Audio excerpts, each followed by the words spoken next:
Olá a todos e bem-vindos a mais um Frequência. Eu sou o João e comigo tenho o Miguel e o Zé. Olá. Viva! Nós hoje vamos abordar um tema que nos é, bastante querido e que foi um dos temas que queríamos debater inicialmente quando pensamos e fomos convidados para este projeto. Vamos começar. José, a democracia continua a ser relevante nos dias de hoje? É sim, João. Relevante continua sem dúvida porque não há alternativa. Eu não considero que o sistema democrático seja perfeito, muito menos nos moldes em que está atualmente, mas não há alternativa. Portanto, continua a ser relevante, sim. Indo diretamente à tua questão. É assim, alternativas há, porque, por exemplo, uma monarquia constitucional, existe a ideia enraizada em Portugal de que isso seria algo muito mau. Eu não sei até que ponto, eu não estou aqui a propor que o Partido Monárquico seja o mais votado nas próximas legislativas. O que eu estou a dizer é que se tratasse da campanha do Partido Monárquico, haveria pontos que eu explorava. Principalmente o facto de monarquias constitucionais, nomeadamente nos países nórdicos, acabarem por não funcionar assim tão mal. Porque há uma máxima dos romanos que diz dar-lhes pão e circo. Se o circo for o casamento da princesa, ou se o circo for o príncipe que ficou bêbado numa festa, acaba por ser, eu diria, isto pode não ser o argumento mais válido do mundo, mas acaba por ser, eu diria, menos mau do que o circo que temos do Correio da Manhã constantemente, por exemplo. Mas é só a minha opinião. Eu sei que é um pouco polémica. Estás aqui a propor que Portugal arranje o seu próprio Príncipe Harry. Mais ou menos, mas sabes que eu acho que desde o 25 de Abril o mais próximo que temos de uma monarquia constitucional é o que vives hoje com o Marcelo. E a figura do ter chamado Marcelo, acho exatamente, acho que já diz tudo. Pronto, mas eu vou reconsiderar a minha posição e chamar-lhe o Presidente da República, porque a figura de chefe de Estado nunca esteve, na minha opinião, tão lúdica como está hoje. E acaba por ser um aproximar de uma monarquia constitucional, ou acaba porque o professor Marcelo Rebelo de Sousa, o Presidente da República, é muito popular hoje em dia, assim como as figuras dos reis nas monarquias constitucionais são muito populares. E pronto, é só um pensamento que eu de vez em quando tenho e que não perco esta oportunidade de partilhar. Miguel, o que tens a dizer em relação à minha pergunta, por favor? Certo. Reis e rainhas perdemos. Relativamente ao facto da democracia continuar ou não a ser relevante, eu acho que na realidade é uma não questão. Porque, apesar de... Eu acho que o próprio Zé também não concorda com aquilo que ele disse, porque efetivamente existem vários sistemas que são válidos, e que existem, efetivamente, nem todos os países vivem numa democracia como nós em Portugal, que é o caso que eu conheço melhor, vivemos. E apesar da democracia não ser, como o Zé disse, e muito bem, um sistema perfeito, eu acho que na verdade é aquele que mais se aproxima disso. E apesar de haver algumas melhorias que acredito que podem ser feitas ao sistema, acho que sem dúvida a democracia é algo muito relevante para termos uma vida social, digamos, e passo a expressão, bem vivida, tanto social como politicamente. Por isso acho que efetivamente é o melhor sistema político que existe na atualidade, pelo menos daqueles com os quais eu estou familiarizado. Sim, eu concordo convosco no sentido em que é o melhor do ponto de vista que é o que traz maior bem-estar social a maior número de pessoas. E ok, isto é um ponto de vista económico, mas acho que é um bom padrão de medida, para um standard de medida da democracia. O próprio Nicolás Maduro alega que a Venezuela é uma democracia, mas não existe este bem-estar na Venezuela. Agora, eu gostava de dizer que continua relevante mas tem-se degradado. Na minha opinião, tem-se degradado, e principalmente pela degradação do sentido de cidadania do cidadão comum. E, principalmente à medida que nós nos distanciamos da data do 25 de Abril de 1974. E podemos ver isso, por exemplo, que a abstenção das legislativas em 1975, em que o país era muito menos educado para estas questões da democracia do que é hoje, a abstenção subiu de 8,5% em 75 para 44% em 2015 nas legislativas. Ou seja, provavelmente, eu vou mandar aqui a minha opinião, provavelmente as pessoas sentem-se desincentivadas pela própria retórica política que não é acompanhada das respectivas ações. Mas também acho que um dos problemas é as pessoas não irem à urna votar porque não gostam de nenhum dos candidatos ou não estão familiarizados com nenhum dos candidatos, e o facto do voto em branco não significar nada, porque os votos em branco não têm influência no apuramento do número de votos, ou seja, até que mesmo que o número de votos em branco seja maioritário, a eleição é válida. E acho que isto é uma das razões pela qual o sentido de degradação, o sentido de cidadania do cidadão comum se tem vindo a degradar. O que é que vocês acham disso? É assim, eu vou começar por dizer que eu não sou monárquico. Acho que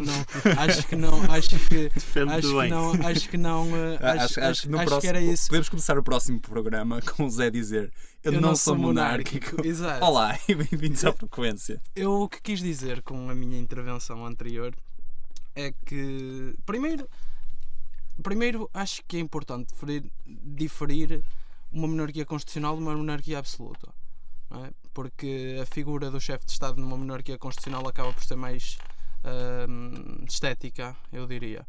Mas eu estava a ridicularizar o facto de não haver alternativas à democracia. Era isso que eu estava a querer dizer, apesar de identificar várias falhas no sistema democrático em si.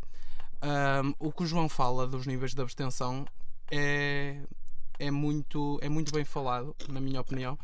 A abstenção na democracia portuguesa acaba por ser um dos maiores problemas, e mais do que eu achar que isso se deve ao facto das pessoas estarem desconsoladas, eu diria, com o espectro político português, isso também se deve à falta de um espírito crítico que não é semeado na sociedade portuguesa, porque se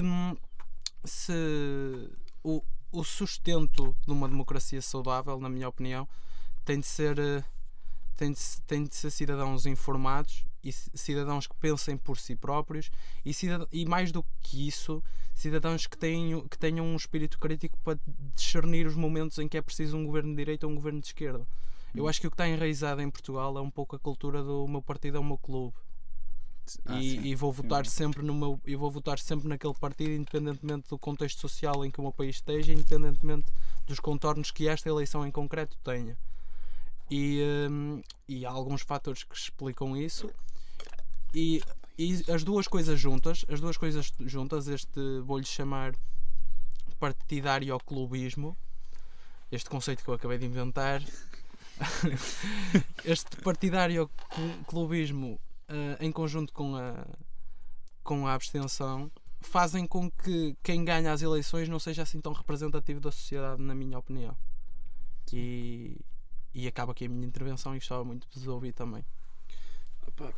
Passando agora para mim, passando a bola para mim mesmo. Passando a bola para mim, um autopasse. Eu gostava de abordar algumas coisas que não só tu disseste, Zé, mas também ir buscar um bocadinho aquilo que o João falou, e se calhar por ordem. Primeiro, eu vejo muito essa questão da população em geral estar muito desinteressada em algo que devia ser do interesse máximo de todos nós, porque a verdade é, as pessoas que nós elegemos, seja em que eleições for, presidenciais, legislativas, europeias, autárquicas, o que for, são as pessoas que nos vão representar. Se quisermos ver isso a uma escala mais pequena, até para a associação de estudantes ou para um sindicato qualquer, para o que for, são as pessoas que na verdade nos vão representar, são as pessoas que vão tomar as decisões por nós e são as pessoas que vão falar por nós nos sítios onde interessa.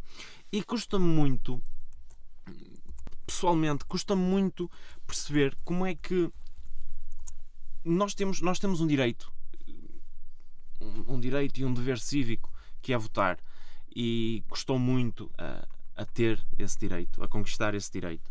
Falaste bem do 25 de Abril e se calhar a abstenção foi tão baixa na primeira eleição exatamente por ser se calhar uma novidade, porque as pessoas não sabiam como era, e a novidade tem sempre um bocadinho mais de impacto do que quando propriamente a mesma coisa já não é nova, isso toda a gente sabe.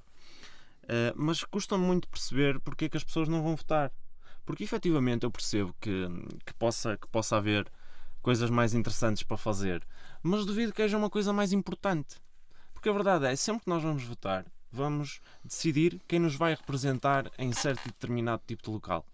E se por um lado não percebo o porquê das pessoas pensarem nisso, também não percebo porque é que não há campanhas de civilização não, mas de consciencialização para que as pessoas percebam que votar é efetivamente importante. Se nós vivemos numa democracia onde temos essa possibilidade, e mais do que possibilidade, temos a capacidade de participar na forma como é gerido o nosso país, ou no caso a União Europeia, o nosso município, a nossa freguesia, o que for, se nós temos a possibilidade de ter esse poder de decisão, eu acho que o devemos exercer. E é um bocadinho por aí que me custa perceber a abstenção.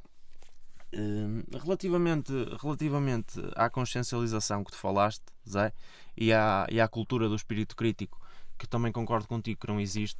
Aqui podíamos ir um bocadinho pegar naquilo que falamos na primeira edição do Frequência, que vai pelo desinteresse e pela desinformação das pessoas em estarem informadas, mas também acho que isso convém a muita gente. Acho que o facto das pessoas estarem desinformadas acaba por ser um bocadinho inconveniente, exatamente para o que tu disseste, para os grandes lobbies. Não usaste essa palavra, mas eu acho que vais concordar mais ou menos comigo. Os grandes lobbies políticos, os grandes interesses das grandes empresas peço desculpa por usar esta expressão, mas dos cães grandes do nosso país, se calhar, é que as pessoas estejam efetivamente desinformadas. Porque com pessoas desinformadas, o poder vai estar centrado sempre no mesmo sítio. E não estou a dizer que o poder não esteja bem centrado aí, porque se calhar está, não é isso que estou a pôr em questão. O que estou a pôr em questão é que pessoas desinformadas vão votar no clube, tal e qual como tu disseste, e gostei muito do teu novo conceito do partidário ao clubismo. É um conceito muito interessante e acho que é muito bem aplicado em Portugal. Agora eu gostava, relativamente a esta questão dos votos em branco e da abstenção e dos votos nulos, que muita gente diz que é a mesma coisa. Para mim não é, mas no final de contas acaba por se expressar exatamente no mesmo. São votos que não existem, quer sejam eles brancos, nulos ou abstencionários, chamamos-lhe assim, abstencionários, abstencistas, não sei, não interessa. Eu gostava de vos pedir a vossa opinião nesse aspecto dos votos em branco, nulos ou da abstenção. Vocês vocês acham que os votos em branco deveriam ter algum valor numa eleição? Miguel, na minha opinião, eu acho que sim. E eis aqui alguns dados sobre votos em branco. Na eleição presidencial francesa de 2017 teve maior nível de votos de protesto e abstenção, que são mais ou menos a mesma coisa. As definições variam um pouco, pelo que eu me informei. Teve 4 milhões de votos em branco e 12 milhões de abstenções adicionais. E após o Brexit, um número de britânicos maior do que a margem inteira da vitória da campanha do Leave mudaria o voto de Leave para Remain se tivesse essa oportunidade, porque na opinião deles estavam a fazer um voto de protesto e não achavam que realmente ia contar para alguma coisa. Bem, agora vou-vos dar um exemplo em que o voto em branco de facto conta, Na Colômbia, sim, fui até a América do Sul para buscar este exemplo. É sintomático de alguma coisa também. Sim, é problemático quando temos que ir buscar exemplos de democracia à América do Sul, não é? Bem, o voto em branco na Colômbia permite forçar a repetição de uma eleição e uma mudança dos candidatos da eleição. Se a votação em branco for a opção mais votada, as eleições devem ser repetidas uma vez e, dependendo da natureza da eleição, as partes devem apresentar novos candidatos. Ou seja, isto dá ao voto de protesto, ao voto em branco, uma maneira de facto mostrar que existem divergências com consequências eleitorais que se manifestam no cenário político. Acho que devia dizer também que o voto em branco nunca foi maioritário no que toca a eleições presidenciais ou de Congresso, mas já forçou a repetição de algumas eleições para câmaras municipais. E tendo em conta esta solução que eu apresentei, vocês têm outras soluções para a crise da abstenção da democracia? É assim, soluções não, porque eu não sou politólogo. Mas eu acho que começa um pouco na educação. Eu acho que começa um pouco no sistema educacional português, o facto das pessoas não estarem despertas para as questões políticas, até eu diria. Eu acho que falta alguma formação obrigatória de caráter político ainda no secundário ou talvez antes. Mas agora aproveita e deixa para abordar outra coisa. O que nós temos de formação política em Portugal e noutras sociedades, mas eu estou mais familiarizado com o caso português, são as juventudes. São as chamadas Jotas, que na minha opinião contribuem um pouco para o que não deve ser a democracia. Na minha opinião, as Jotas contribuem um pouco para educar miúdos a conquistar votos por favor, ou fazer um favor a outro partido, ou a contar votos, ou a defender os interesses não de uma entidade superior, mas os seus próprios interesses. E isso acaba por se refletir, porque mais tarde quem vai representar os portugueses na Assembleia da República são as pessoas que passaram pelas juventudes. Percebes? Consideras isso como uma espécie de indoctrinação? Talvez, eu diria alguma lavagem cerebral. Sim. Eu diria alguma lavagem cerebral do que eu tenho conhecimento. É tipo, entrar para uma Jota é tipo o primeiro passo numa carreira de político. Sim, isso sem dúvida. Isso sem dúvida. E depois não sei se o caminho é bom ou não. Eu não sei se os reflexos uns anos mais tarde, depois de uma pessoa entrar na Jota e partindo do princípio que fará o seu caminho e que chegará ao espectro político, não sei se teve a melhor formação, eu diria, para o fazer. Há todo tipo de casos. Há casos de sucesso e alguns casos de insucesso também. Mas eu acho que a aprendizagem política deveria ser muito mais global ou muito mais abrangente do que. Porque lá está, isso é algo que contribui para o tal conceito que eu, com a mania que inventei, que é o partidário ao clubismo, contribui para isso. Frequência sempre a inovar. É verdade, sempre a inovar. Tentando responder responder a ti, João, que fizeste efetivamente uma pergunta, mas comentar aquilo também que o Zé disse, e se calhar vou começar por aí. A questão das juventudes, das chamadas Jotas, eu acho que tem muito que se lhe diga, porque acho que tinha tudo para ser uma ferramenta essencial a nível democrático, a nível político, para aquilo que é a nossa sociedade, mas a verdade é que, na minha opinião, e que vai muito de encontro àquilo que o Zé falou, mas se calhar até vou ser um bocadinho mais desagradável, eu acho que as Jotas muitas vezes são um escudo dos partidos, dos próprios partidos que têm essas juventudes, muitas vezes para lavar roupa suja.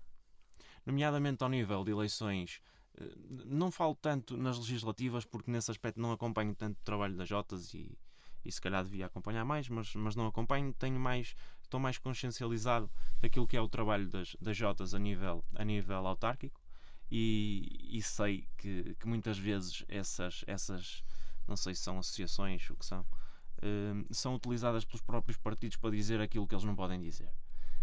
porque são jovens, não pensaram muito bem e pronto, aos jovens tudo se perdoa, enquanto que se fosse o partido em si a fazer certo e determinado tipo de declarações ou certo e determinado tipo de cartazes, as coisas já podiam azedar. Agora, indo um bocadinho mais de encontro ao que tu perguntaste, João, eu acho que há várias, não digo soluções, mas há várias formas de minimizar os níveis de abstenção que têm existido. Falo no nosso país porque é a realidade que eu conheço, mais uma vez, que tem existido no nosso país. Em primeiro lugar, eu acho que a abstenção existe porque as pessoas, como já disse, são mal informadas. Se as pessoas estiverem melhor informadas, vão procurar mais informação, vão querer saber mais e, não obrigatoriamente, mas tendencialmente, vão procurar mais e votar, vão procurar mais estar por dentro daquilo que se faz no nosso país. Agora, para isso é preciso haver consciencialização. E aí pega um bocadinho no que o Zé disse, que vai de encontro à formação. Eu não sei se essa disciplina ainda existe, mas eu lembro perfeitamente que, não no secundário, mas na altura no básico, eu tive uma disciplina que se chamava formação cívica. Sim. E quando nós temos uma disciplina chamada formação cívica, a ideia que me vem à cabeça desse nome é formar para o civismo, formar para a civilização, certo? Tudo o que eu fiz nessa disciplina foram, sei lá, cartazes sobre coisas e pouco mais. E se calhar até estudar para as outras disciplinas. Quando isso podia ser um ponto muito importante da educação dos jovens em Portugal. Uma formação de base a toda a gente, uma formação geral, sobre aquilo que é e não é a política, quais é que são as diferenças no espectro político, o que é que faz, para que é que nós votamos, porquê é que nós votamos, Sim. quais são as consequências de nós votarmos ou não, votarmos neste ou votar naquele, votar nesta maneira ou votar da outra. Por exemplo, nunca ninguém me ensinou, eu acho que era um assunto bastante importante, a razão de nós votarmos, por exemplo, não a razão de nós votarmos, porque a razão de votarmos, eu sei, foi-me ensinada, mas porque quando eu voto, as eleições europeias estão a chegar, quando eu voto para as eleições europeias, quem é que eu elejo? As pessoas que eu vou eleger, os portugueses neste caso, as pessoas que eu vou eleger, qual é que vai ser a função delas? Em que é que elas me vão defender? Quais é que são as decisões importantes que essas pessoas vão tomar? E quando falo nas eleições europeias, falo em todas as outras eleições. Acho que isso sim é formação cívica, é educar para a cidadania, educar no espectro político, educar para saber o que é o IRS e que nós temos de pagar impostos, porque na prática são coisas que se calhar a escola poderia ter uma abordagem prática e mais fácil aos estudantes, porque os estudantes estão lá efetivamente, e isso na realidade nem sequer existe. Agora, há outras soluções que podem ser tomadas um bocadinho mais à frente, ou seja, numa faixa etária já mais acima, ou seja, nas pessoas que já votam. Tu falaste numa muito bem, que é havendo uma maioria de votos em branco, existiria uma reeleição. Mas essa solução, na minha opinião, é um pau de dois bicos. Porque é verdade que na prática o voto em branco iria ter outro peso, iria ter outra relevância. As pessoas, sem dúvida, que poderiam ir votar mais vezes, mas acho que, acima de tudo, esse tipo de votação exigiria muito mais responsabilidade. Porque se há coisa que eu ouço sempre que há eleições, eu falo com pessoas, as pessoas dizem-me, não fui votar, ou votei nulo, ou desenhei uma coisa feia no boletim de voto. E eu pergunto, mas porquê que tu fizeste isso? Eu fiz isto porque são todos iguais, ou eu fiz isso porque não gosto de nenhum. Mas se tu fores perguntar a essas pessoas se elas realmente se informaram, se foram ver o feedback das pessoas, se sabem o que é que a pessoa defende, o que é que este defende, o que é que o outro defende, na realidade as pessoas nem conhecem se calhar metade dos candidatos.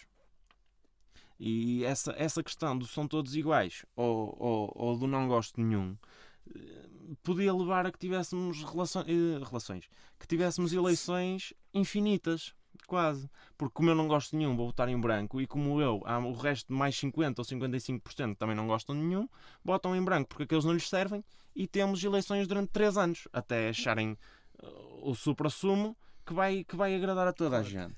Isso é um ponto.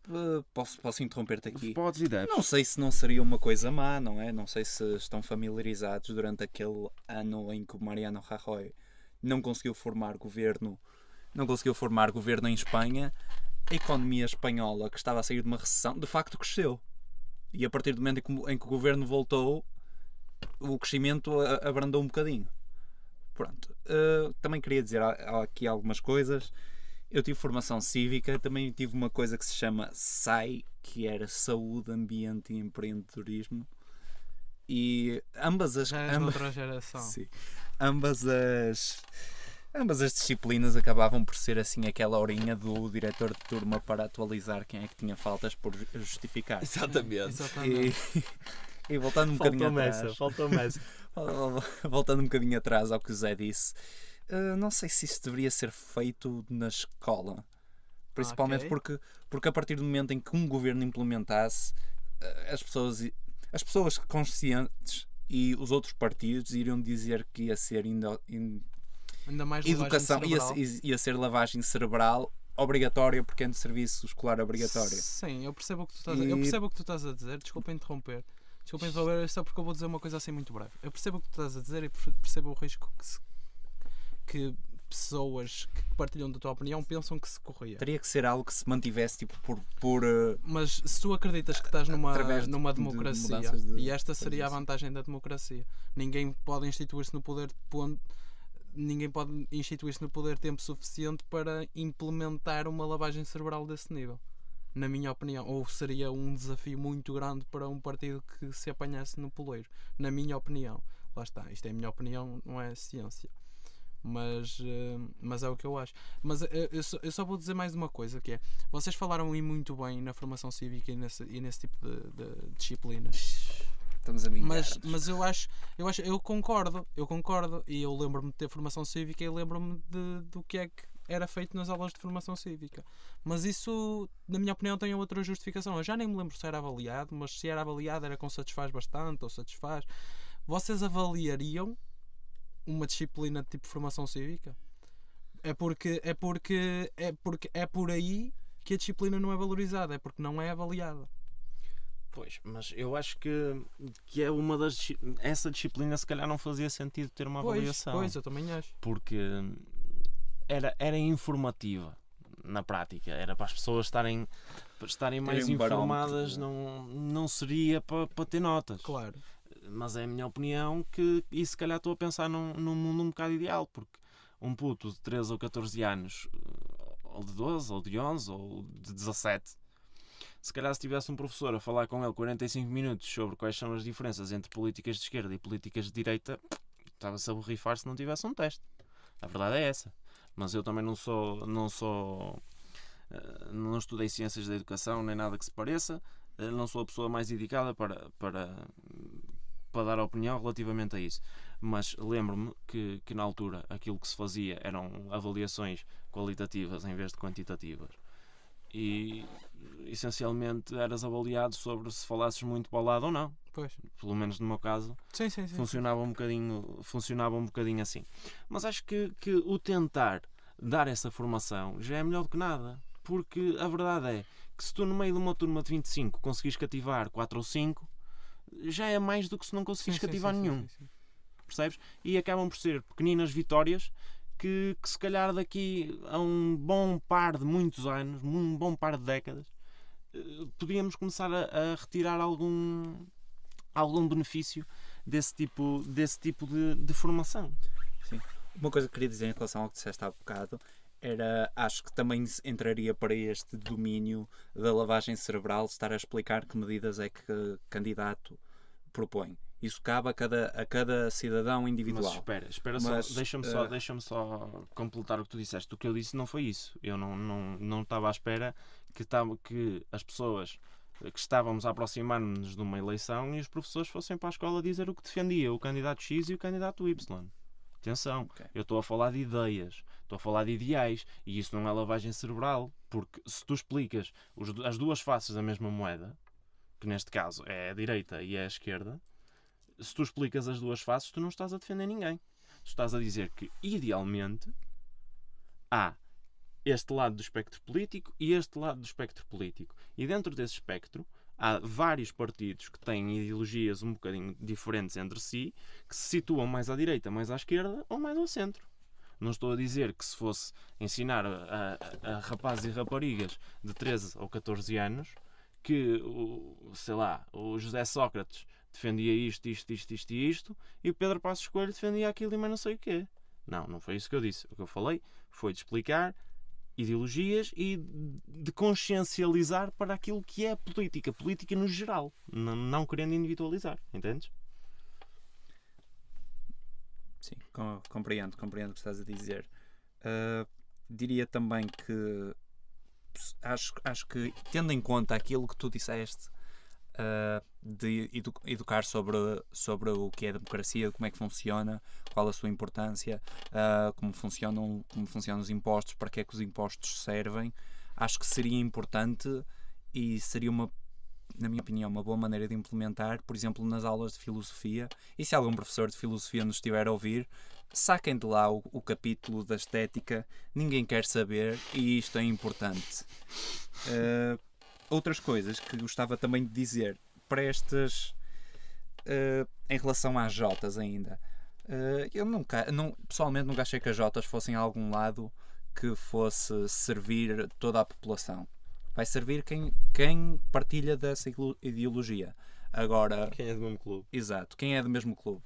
E quem é do mesmo clube educa também, é como um pai que faz o cartão de sócio ao filho no momento em que ele nasceu. Exato. E por isso, e especialmente, gostava de mandar um shout-out à Academia Política Partidária e à Sociedade de Debates, que são espaços onde o pessoal, de facto, pode ter debates informados e educados e aprender umas cenas em relação à importância da política e da filosofia e dessas coisas todas. E gostava também de saber o que é que vocês, não sei se estão familiarizados com os espaços, mas acham que seria, pelo nome, Academia Política Partidária. O que é que vos parece? Parece-me uma tentativa de explicar a quem quiser aprender o que é a política, independentemente de... E aqui já nem entro na questão do... Posso estar enganado, não é? Mas aqui já nem entro na questão de explicar o que é a esquerda e o que é a direita. Eu acho que é mesmo mais abrangente como funciona. Para que serve? Sim. Quais são as... Sim. São as fundações. Mas João, eu não resisto a comentar uma coisa que tu disseste. O tal... repto que lançaste aos professores de filosofia. Sim. Até porque eu vou um pouco mais longe. Sinceramente, no básico, a disciplina em que eu aprendi mais sobre política acabou por ser História. Claro que sim. Acabou por ser História. E eu também não estudei Ciências Educativas, mas se filosofia é obrigatório, História também devia ser. Na minha opinião, enquanto aluno. Eu não estou a dizer que filosofia não é importante, porque filosofia é importante, aprender a pensar é importante, aprender a ter... Mas se a intenção é um pouco essa, eu acho que em História tu acabas por ter um referencial mais objetivo. E isto é uma experiência muito pessoal, não é? Como aluno de Ciências e Tecnologias, eu acho que me fez falta um pouco ter História mais avançada do que tive no básico. E acho que é uma oportunidade que os alunos deviam ter, porque aí sim os alunos começam a ter algumas noções sobre sistemas políticos ou sobre porque a história repete-se, não é? Claro. E começam a ter alguma noção cívica, assim, na minha opinião, mais concreta. Exatamente. Sim, e pela minha própria experiência, permita-me só dizer que aconteceu comigo, posto que acontece com mais pessoas, e que quem teve História só até o 9º ano, os professores convenientemente chegam ao fim do ano sem ter falado da União Soviética. Falas brevemente da Revolução, mas não falas, por exemplo, da ideologia por trás da Revolução. Ou seja, claro que aí já poderia entrar para o domínio de indoctrinação e isso tudo. Mas é estar a falar, tal como Miguel disse, de ideais. E não se fala-se tipo da Guerra Fria e dividiu-se Berlim em 2 blocos, mas não se diz porquê. Não se diz porque é que as duas coisas são diferentes, e aposto que se entra muito mais em detalhe nisso no secundário. Claro. Só que, entretanto, o resto do pessoal anda a aprender arte, economia ou como é que funciona a célula, por isso. São coisas importantes, não é? Exatamente, são coisas importantes, só que eu acho que deve sempre haver uma educação transversal. Sim. E que existe, porque se pensarmos bem, toda a gente tem português. Sim. No ensino secundário, toda a gente tem filosofia, como o Zé disse bem, toda a gente tem educação física e toda a gente tem inglês, exatamente, inglês ou outra língua. Sim, mas língua estrangeira. Não, acho que inglês é obrigatório. Não é obrigatório. Não. Tudo isto me parece bastante importante para combater os níveis de abstenção, mas têm mais soluções a propor? O que acham, por exemplo, de preenchimento de requisitos para votar? Eu acho essa questão muito, muito controversa, eu diria. Porque define requisitos para votar. É que isso sim, no mundo, não sei se algum politólogo está a ouvir este podcast. Não deve estar. Não deve estar, também acho que não. Mas pode ser que daqui a uns anos ou que ouçam isto. Não, isso sim seria uma alternativa ao sistema democrático como tu o conheces. Ou como nós o conhecemos. Requisitos para votar até parece uma coisa assim muito tirânica, não sei se existe, mas muito que um tirano faria. Mas eu acho que não é necessariamente mau, porque vai de encontro ao, se for, lá está, seria um sistema com falhas também, não há sistemas perfeitos, mas um pouco o que tu estavas a dizer, Miguel, das pessoas desinformadas irem lá mandar a sua aposta e fazerem um rabisco no papel de voto, etc. Eu não sei até que ponto é legítimo, ou eu, como cidadão informado, e eu não estou a dizer que sou a pessoa mais informada do mundo, mas um cidadão que se considere informado e se considere, não diria uma autoridade, mas que se considere muito válida a sua opinião, não sei até que ponto será justo para essa pessoa quem vai se arriscar valer o mesmo. E isto sim é uma proposta bastante controversa, mas é algo... O voto de qualidade. O voto de qualidade, sim. É algo que... Lá está. Mas como é que quais são esses requisitos? O que é que garantem que o teu voto é de qualidade? Pois era isso. Isso lá está. Se a tal disciplina de formação cívica fosse avaliada... Agora, eu não acho que isto seria uma solução. Eu sinceramente não acho que isto seria uma solução. Eu estou a tirar coisas para o ar. Porque o difícil... ou melhor, eu acho que toda a gente, o que na minha opinião seria indiscutível, é que toda a gente tenha a mesma oportunidade, porque outrora eleições foram definidas em função, quem podia votar era definido em função de género ou em função de classe social, etc. Hoje não seria isso de todo. Claro.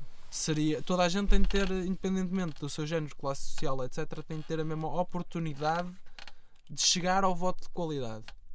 Mas talvez estejamos a chegar a uma altura em que tenhamos de considerar essa hipótese. Pois, a questão é mesmo essa, é que hipóteses de fazer isso há muitas. Eu, assim, de cabeça, relativamente a esta parte dos requisitos, porque a verdade é, em primeiro lugar, os requisitos já existem. Tens de ter 18 anos para votar, é um requisito. Tens de ser cidadão do país, é um requisito. Mas quando falamos em requisitos diferentes, ou seja, requisitos dentro destes requisitos que já são aceitos e são estado de arte quase. Agora, se isso seria bom ou não, primeiro, haver requisitos para votar seria desvirtuar a democracia, na minha opinião. Certo. Eu acho que a partir do momento em que nem toda a gente tem a mesma liberdade de exercer o direito de voto, isso já não se pode chamar uma democracia. Se calhar é uma democracia, se lhe quiserem chamar elitista, não sei, mas democracia como nós a conhecemos já não é. Se podia ser bom, se calhar, mas lá está, vamos sempre dar a mesma pergunta. Quais eram os requisitos mínimos para tu votares? Tinhas de fazer um teste? De cada vez que íamos a umas eleições, tu tinhas de fazer um teste como comprovavas que te informaste sobre todos os candidatos e que tiveste um pensamento ponderado em quem irias votar nessa eleição, e a partir da nota desse teste conseguirias ter o acesso ao boletim de voto e ter acesso à decisão? Era essa uma boa maneira? Não sei se era, se não era, se era execuível, se não era. Se me permites, eu diria que sim, a partir do momento em que seria preciso um teste, deixaria de ser democracia, porque a democracia, as pessoas elegem através de sufrágio universal, e sufrágio universal é independentemente da alfabetização, pois, classe, renda, etnia. Mas é o que eu te digo, João. A partir do momento em que há requisitos, nós já ultrapassamos a questão da democracia. Eu comecei esta intervenção a dizer isto sim seria uma alternativa à democracia. Não estou a defender essa alternativa. A única coisa que eu estou a dizer é que talvez devesse ser ponderada. Não estou a dizer que tem de ser escolhida, porque na minha opinião o melhor sistema continua a ser o democrático. E se a alternativa fosse o tal teste, eu por democracia 20 vezes. Percebes?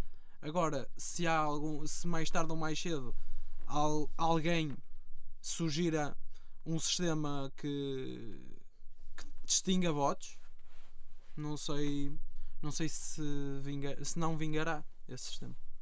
E tu, João, o que achas? Eu acho que isso seria um pesadelo burocrático, com comissões independentes a gerir isso e comissões independentes a gerir essa comissão independente. E um infinito de comissões independentes. Um loop infinito. Até eventualmente voltar ao governo e o governo dizer, tudo bem. Sim, mas acho que o que eu queria tirar aqui uma ideia era o teste não seria do ponto de vista de informar todos os candidatos, o que é que achas, porque aí a avaliação do teste passa a ser do que é que tu achas do que a pessoa disse sobre os candidatos. Acho que o teste passaria pelo teu conhecimento por exemplo, do último Orçamento de Estado. O Orçamento de Estado é um facto. O que tu achas de um político, opinião. Ou seja, quão bem conheces por dentro o último Orçamento de Estado? Se conheces em que é gasto, dê 3 exemplos em que foi gasto a parte do Orçamento de Estado que corresponde aos transportes. Compreendem que são gastos os impostos? Como é que preenche o seu IRS? Quais foram as suas... Ok, esta não, mas tipo uma coisa geral que seja uma avaliação da tua compreensão de como é que funciona a vida em sociedade e que mostra que também tens conhecimentos de economia sobre as coisas, porque as pessoas às vezes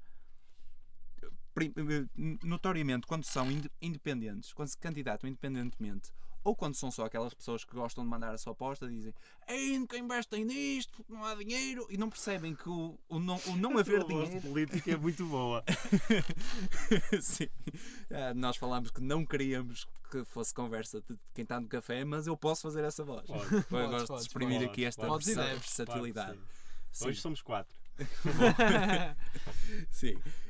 Mas acho que o importante é as pessoas podem mandar a sua aposta de não há dinheiro para isto, não há dinheiro para aquilo. Tudo bem, se compreenderem em que é que de facto o dinheiro foi gasto e perceberem que em tudo que este dinheiro foi gasto, não havia nada que podíamos ter tirado para adicionar àquilo que eu queria. Ou seja, as expectativas delas são reduzidas e são fundamentadas. Era isso que eu queria dizer. Sim, percebo o que tu dizes, mas lá está. Eu acho que a democracia já existe há séculos. E, vai sendo melhorada, não é? Pois, lá está, ou não. Mas a questão não é essa. É que a questão é, se nós temos a democracia que nós temos agora, se é tão parecida que assemelha-se muito à democracia que existia no início, eu acho que se ainda não houve melhorias é porque essas melhorias não serão assim tão fáceis de alcançar. Sim. E a questão é mesmo essa, porque melhorar a democracia é muito difícil, porque toda a gente sabe que não é um sistema perfeito, mas é o melhor que nós temos, aparentemente. Sim. Mas eu gostava de deixar aqui uma questão no ar. Vocês acham que o voto devia ser obrigatório? Isto é, vocês acham que uma pessoa que não fosse votar sem ter uma justificação válida, como para faltar ao trabalho, por exemplo, que não tivesse uma justificação válida, deveria ter alguma consequência na sua vida? Zé, o que é que achas? É assim, essa realidade ocorre em alguns países, não é? Mas eu percebo o porquê de em Portugal isso não acontecer. Porque para todos os efeitos, antes de ser um dever, é um direito. É um direito que as pessoas conquistaram e tu não me deves forçar. Se tu fores votar forçado, não estás necessariamente a fazer o melhor. Não estás necessariamente a fazer o teu voto produtivo. É um dever institucional e não cívico. Sim. E eu não acho. Eu percebo a doutrina que defende que devia haver consequências na vida de quem decide não votar. Mas eu continuava como está. Eu considerei essa hipótese quando pensei inicialmente sobre o tema, seria um bocadinho no formato de como existe no Dia da Defesa Nacional, ou seja, caso não possas apresentar justificação, serias multado, não é? E exatamente como o Zé disse, primeiro, é um direito, é um dever, mas também é um direito, e segundo, não é propriamente desejável para o resto das pessoas que são informadas e que se informaram sobre a eleição e que vão de facto exprimir o seu voto honesto das pessoas em quem querem depositar a confiança. Não é desejável para essas pessoas e para o geral das pessoas que gente que não está informada e não quer estar informada vá votar só para não ser multada. E com isto eu depois iria apresentar a proposta do voto branco valer, mas aí é que se geraria uma cadeia de eleições sempre repetidas sem ir a lado nenhum, porque as pessoas iam votar, provavelmente votavam em branco ou em alguém sobre o qual não estavam informadas, ou seja, nunca ias ganhar. E por isso, para além do facto de ser um direito e as pessoas deverem exercer os seus direitos, mas o dever também tem a sua dose de liberdade, por isso é que acho que não devia haver penalização. E Zé, queres dizer alguma coisa aqui para concluir? Sinceramente, acho que fomos bastante claros nas nossas opiniões hoje. E deixo ao critério de quem nos ouviu dar o seu feedback, porque sinceramente, enquanto membro aqui do Frequência, disse tudo o que queria dizer. Que lindo. Lindo. Não sei se vocês têm alguma coisa a acrescentar. Que lindo. Zé, mete aqui a música poética. Eu só, também em jeito de conclusão, acho que foi um debate, pelo menos para mim, acabou por ser enriquecedor e foi aqui um bocado bem passado. A democracia, como conclusão, é algo que continua a ser muito importante, muito relevante no nosso dia a dia.